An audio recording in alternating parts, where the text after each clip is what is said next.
안녕하세요. 저는 올해로 34살에 결혼한 지 6년 차가 된 여자입니다. 남편과 저 사이에 아이는 아직 없어요.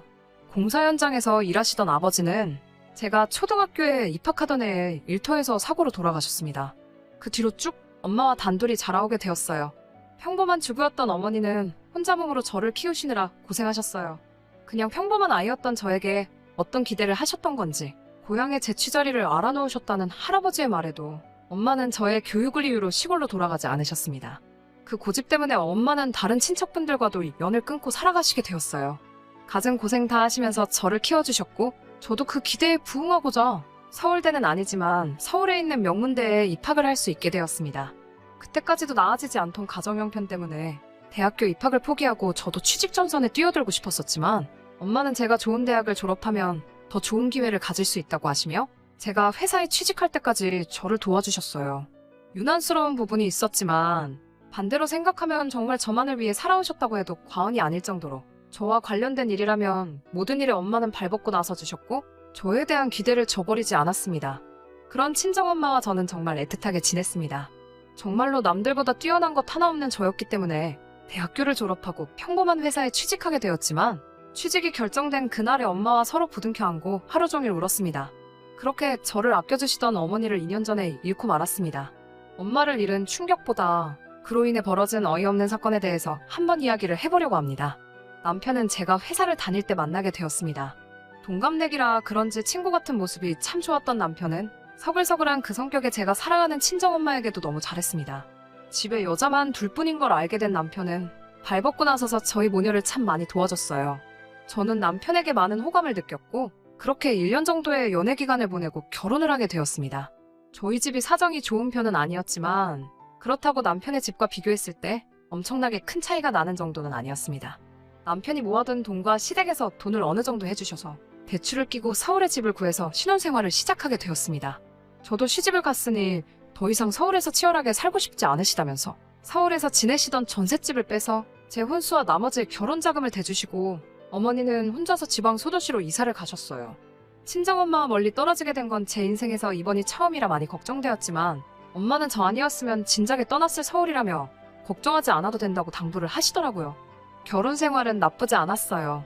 결혼 이야기가 오고 갈 때쯤 남편이 저에게 해줘야 할 말이 있다면서 경고하듯이 해준 이야기가 있습니다.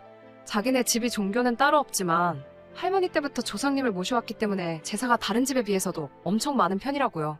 시댁에서 제사 도와주는 걸로 문제가 많다는 사실이야 이미 익히 알고 있었기 때문에 걱정은 되었지만 남편이 저를 안심시켜주더라고요. 종갓집같이 제사에 목매다는 그런 건 아니고 말 그대로 대대로 벼슬 하신 조상님들한테 간단하게 상만 올리는 거니 크게 걱정할 필요 없다고 말이죠. 자기도 제사를 왜 이렇게 지내나 싶고 자기뿐만 아니라 다른 가족들도 지긋지긋해해서 할머니가 살아계실 동안까지만 하기로 했다고. 남편 위로 형님이 한 분 계셨는데 자기가 장손도 아니고 형수님 하는 거 보니까 과일 깎는 거 정도만 도와주고 아무것도 하지 않는다고. 거기에 더불어 자기가 잘 이야기해서 제사 때마다 참석 안 할 수 있도록 한다고 약속을 했습니다. 하지만 결혼을 하고 나서 저는 시도 때도 없이 있는 조상님 제사의 대부분을 참석하기로 했습니다. 남편과 조건을 걸듯이 약속을 하나 했거든요. 제사를 몇 번 지내든지 다 참석을 할 수 있다고. 그 횟수는 상관이 없지만 명절 때만큼은 친정에서 더 오랜 시간을 보낼 수 있게 손 좀 써달라고요. 이미 이런 사정을 알고 있던 시댁에서도 달가워하지는 않았지만 그런 점을 이해해 주셨고 남편의 도움으로 명절에는 점심 저녁 식사만 하고 바로 친정으로 출발할 수 있게 허락해 주셨어요. 그래도 다른 남편의 형제들도 있고 해서 명절날이면 새벽같이 시댁에 올라가서 제사 준비를 돕거나 하는 걸 빼먹은 적은 한 번도 없었습니다. 그리고 결혼한 지 3년 차가 되던 해에 시할머니께서 돌아가시게 되면서 조상님께 매번 제사 드리는 걸 달가워하지 않던 시댁에서도 제사를 줄이기 시작해서 오히려 명절 때도 따로 제사를 안 올리게 되었습니다. 그리고 엄마가 돌아가신 2년 전 추석 연휴가 시작되었어요. 아직도 그날을 생각하면 후회가 많이 남습니다. 이래 시작은 시댁에서였어요. 평소처럼 새벽 일찍 도착해 명절 음식 준비를 도왔습니다. 시가에서 모여 저녁 식사가 끝나고 뒷정리를 전부 도와드린 뒤에 친정으로 출발할 준비를 하고 있었어요. 설거지를 끝내고 나오는데 운전을 해야 할 남편이 시댁 식구들과 술을 마시고 있더라고요. 남편에게 운전해야 되는데 무슨 술을 마시냐며 술잔을 뺐었는데 시어머니께 한 소리를 들었습니다. 하시는 말씀이 이제 매번 지내는 제사도 안 지내는데 시가에서 하루도 머물지 않고 친정으로 가는 건 너무 불공평하지 않냐면서요. 제사를 안 지내게 된 만큼 시가에서 반, 친정에서 반을 보내라고 말씀하셨습니다. 저희 어머니가 저를 보고 싶어 하는 만큼 시어머니도 그동안 아들이 보고 싶었으니 이해해달라고요. 차라리 미리 말씀해 주셨으면 좋았겠다는 생각을 했지만 시어머니의 말이 틀린 말은 아니고 충분히 시어머니나 남편의 입장도 이해가 갔기 때문에 다음날 점심 늦지막히까지 시댁에서 더 머물게 되었습니다. 저녁에 엄마하고 통화를 했는데 시간적인 여유가 많이 생기셨으니 제가 좋아하는 음식들로 만나게 준비해 놓을 테니 시댁에서 맛있는 거 너무 많이 먹고 오지 말라며 저를 달래주시더라고요. 다음날 이제 출발한다고 엄마한테 전화를 하는데 전화를 받지 않으셨어요. 전날에 도착하기로 1시간대쯤이면 충분히 도착할 것 같아서 엄마는 음식 준비하신다고 정신이 없으신가 싶어 별 다른 생각 없이 출발하게 되었습니다. 친정에 도착해서 아무리 현관문에서 엄마를 불러도 아무 대답이 없으셨어요. 느낌이 쎄해서 부랴부랴 문을 따고 안에 들어갔는데 부엌에는 제가 좋아하는 음식들이 준비되어 있었고 엄마는 그 옆에서 바닥에 쓰러지신 채로 의식이 없었습니다. 뇌졸중이었습니다. 골든타임을 놓친 어머니는 그날 뇌사 판정을 받으셨고 2주 뒤에 병원에서 돌아가시게 되었습니다. 일이 아무것도 손에 잡히지 않았습니다. 그날 남편을 데리고 나와 하루를 머물지 않고 바로 출발했다면, 아니 제가 운전면허 따는 걸 미루지 않고 그날 저 혼자서라도 출발했었다면 엄마가 그렇게 된 게 전부 제 탓만 같고 저 때문에 이 사단이 난 것 같아 견뎌내기가 너무 힘들었어요. 부모 일은 자식이 저 하나만은 아니잖아요. 결국 어느 정도 시간이 지나고 이겨낼 수 있었지만 그래도 그 무거운 마음만큼은 떨쳐버리기 힘들더라고요. 진짜 문제는 엄마가 돌아가신 이후부터였습니다. 2년 전부터 전 세계를 강타한 이 시국을 저희 가족들도 피해갈 수 없었습니다. 자영업을 하던 형님네가 가장 큰 타격을 입게 되었지요. 처음 명절 때 시가에서 온 가족이 모였는데 그 이유를 다른 곳에서 찾더라고요. 예전과 우리 가족이 달라진 게 뭐가 있냐면서 조상님께 드리던 제사를 멈춘 걸 가장 큰 이유로 꼽았습니다. 시할머니가 돌아가시고 제사를 손에 놓자 조상님들이 노해서 후손인 우리들에게 벌을 주는 거라고요. 그때부터 시댁은 조금 과하다는 생각이 들 만큼 조상님 제사에 혈안이 되어 있었어요. 저도 이제 친정에 갈 이유가 없다는 이유로 그만큼 제사 준비 때마다 저를 부르셨고요. 남들보다 더 제사 지내는 걸 이해하지 않아 하던 남편도 불편함을 호소하는 저를 보고도 이때만큼은 아무 소리를 내주지 않았고 오히려 우리 잘 되라고 하는 일이니까 제가 불만만 갖지 말고 더 신경 좀 써주면 좋겠다는 식으로 이야기하더라고요. 남편이 제게 생각해보라고 우리 사이에 아이가 생기지 않는 이유가 자기가 제사에 소홀했기 때문에 조상님들이 벌을 주고 있는 걸 수도 있다고 말하면서 늘 조상님 제사에는 관심 없어 하던 평소와는 다른 모습을 보여줬습니다. 제사 준비는 시할머니가 계시던 시절보다 더 심해졌고 그만큼 음식에도 그때보다 신경을 더 썼기 때문에 제사가 있는 날에는 연락을 받고 새벽바람부터 시가에 도착해서 준비를 했어야 했어요. 하루는 조상님이 정해준 길일이라며 저와 남편이 서로 몸을 깨끗이 하고 새하얀 옷을 입고 제사를 드린 후 그날 밤에 시도를 하면 아이가 들어설 거라는 어디서 말 같지도 않은 걸 듣고 와서는 제사를 지내고 나서 애 만드는 건 1시간이면 되겠냐고 말하고는 온 가족이 집을 비워주더군요. 배려랍시고 온 가족이 밖으로 나갔다지만 남편과 제가 집이 빈 사이에 뭘 했는지 다 알 거 아니에요. 더군다나 우리 집도 아니고 시댁에서 말이에요. 그 와중에도 진지하게 달려드는 남편을 떼어내느라 아주 미치는 줄 알았어요.